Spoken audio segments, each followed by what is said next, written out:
Northern Ireland Diocese announces redress scheme for abuse survivors. The Diocese of Dromore in Ireland apologises unreservedly to victims and survivors of sexual abuse, saying such behaviour is abhorrent and indefensible. The Diocese of Dromore in Ireland has announced a redress scheme for victims of sexual abuse by priests in its diocese.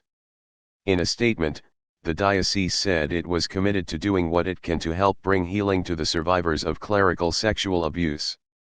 Apologies. Speaking at a news conference on Wednesday, the Archbishop of Armagh and Apostolic Administrator of the Diocese of Dromore, Eamon Martin, described what had occurred in the diocese as abhorrent. The Diocese of Dromore apologizes unreservedly for the hurt and damage caused to victims and survivors of any priest or church representative acting under its authority. The Diocese of Dromore finds such behavior towards children and vulnerable people abhorrent, inexcusable, and indefensible.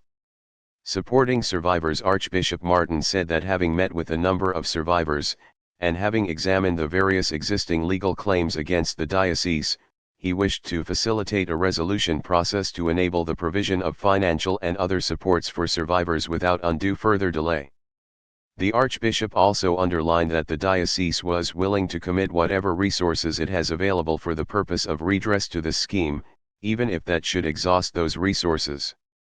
According to the diocese, the redress scheme will be open to victims and survivors of child sexual abuse suffered at the hands of representatives of the diocese. It also said it was endeavoring to ensure a process which is victim-centered and aims to provide victims with recognition and reasonable compensation without the need for lengthy investigation and litigation. Towards healing, the diocese understands that redress may take varying forms, noted the statement. As well as enabling the provision of financial redress, the scheme includes the possibility of a personal apology on behalf of the diocese and other ways of providing pastoral support. The diocese will also support the provision of counseling via the Towards Healing service.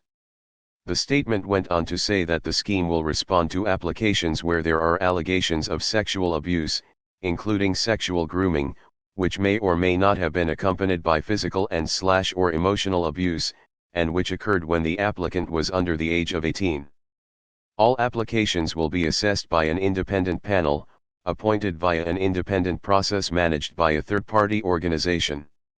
In assessing applications, the panel will have regard to all the available information and make its decision on the balance of probabilities and on a majority basis.